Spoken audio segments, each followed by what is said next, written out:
Well, welcome to Agile Meridian's Agile Shorts series. This is our third Agile Shorts of the year so far, our first one in February. And very fittingly, this month, we're celebrating, the Agile community is celebrating the creation of the Agile Manifesto. So we thought it would be a great topic to cover, to go through and really think about, what does an Agile mindset mean to you? We've got our esteemed guests here from Agile Meridian. We've got Kumar Datatrain, we've got Jolly Ranjan, and myself, Mike Jever, joining you as the temporary host for this session. So, Kumar, your thoughts on this, around the fact that this is 20 years now since we have been blessed with the Agile Manifesto.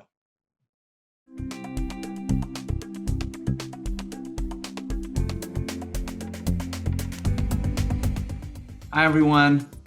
Welcome to our Agile Shorts recording for this session. What day are we? This is the 16th of February. We're going to continue our theme this month, which is a tribute to the Agile Manifesto, which was written 20 years ago, I think this month. And our episode today is going to focus on some common myths around Kanban adoption. And why Kanban? What does that have to do with the Agile Manifesto?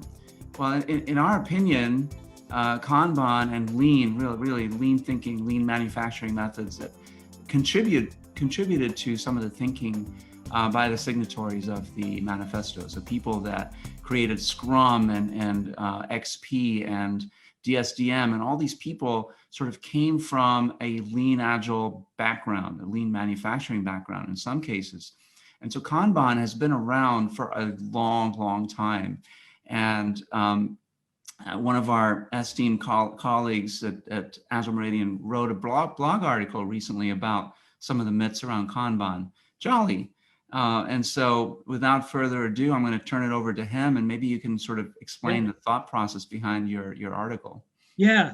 Thanks, Kumar. One of the reasons why I wrote up the Kanban myths post on Meridian Point was because when I go to our clients, when I engage with the teams, there is almost this religious debate as to whether we should adopt Scrum or Kanban, and there are very strong opinions on both sides most of the time.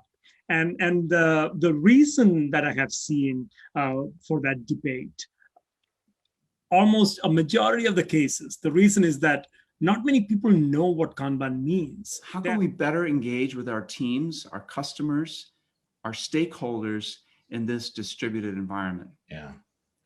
And certainly, it's not that we weren't distributed before the pandemic.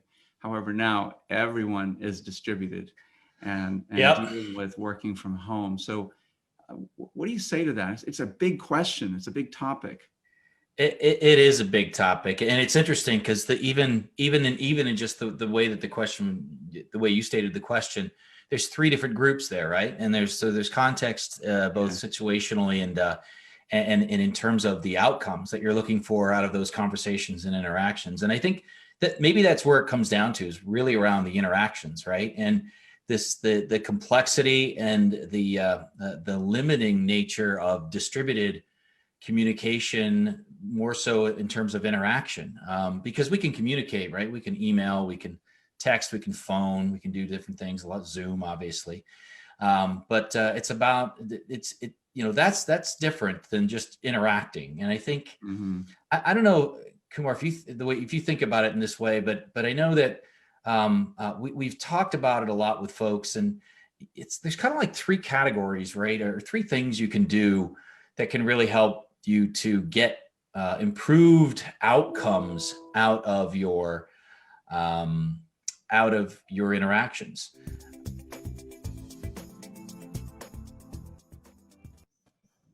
Hi, everyone. Kumar Datatrain here with Agile Meridian. Welcome to the Agile Shorts, episode 6, where we're going to be talking about how to avoid burnout.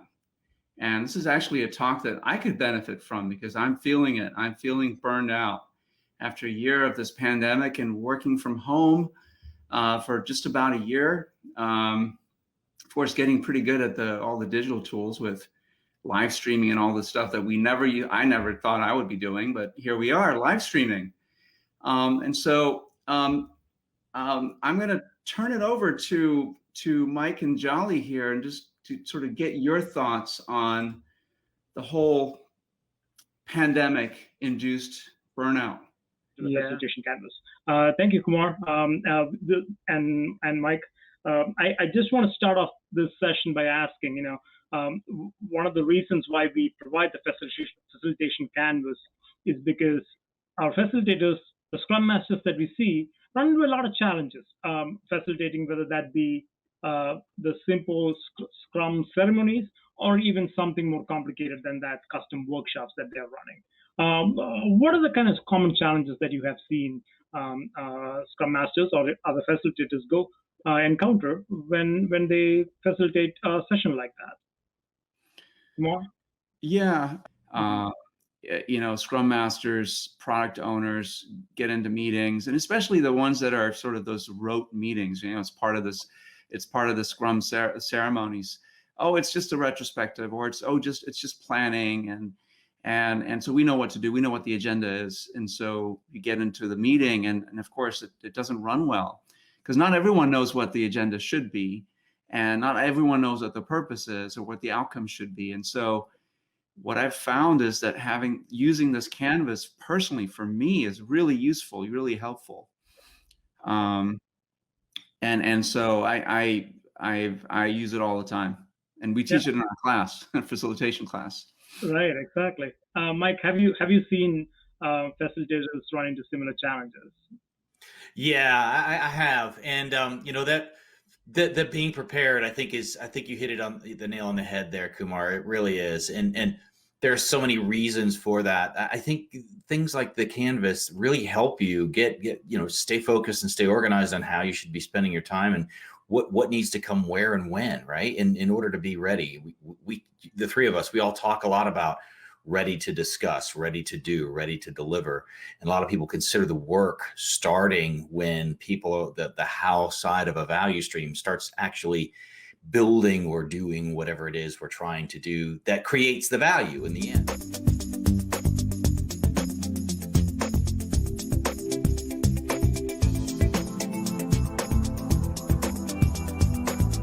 You can't hear me. Did you? Hello, everyone, and welcome to episode 8 of Agile Meridian's Agile Shorts series. Today, we're talking about a topic that actually I wrote about on a blog some time ago and recently, a couple of weeks ago, on our Agile Meridian LinkedIn site. And it talks about an adaptive and a blended approach. And it's really about towards learning, period. We talk about it a lot specifically in terms of learning lean and agile, organizational design, a lot of systems thinking stuff, but it really works for modern learning as a whole. And what we thought we would do today is talk about, and I wanted to get from my partners at Agile Meridian, I wanted to get some experiences that they had, have them talk about what this means to them. What does it mean to have an adaptive and a blended approach towards learning, and how does it help organizations? And then give maybe an example of some of those successes that they've seen in using this method or this approach towards learning and towards integrating and injecting learning into an organization so that it can be utilized and captured, and the value and the retention can be immediately seen and started to be realized. So welcome, everybody. Welcome, Kumar. Welcome, Jolly. It's great to have you here today. Thanks, Mike. So there you have it, a brief compilation of many of the Agile Short videos that are out on YouTube. So please visit us, visit our channel, and give us feedback. We'd love your feedback on how you've found these videos. Did you find them useful or not? So thanks for watching. Bye-bye.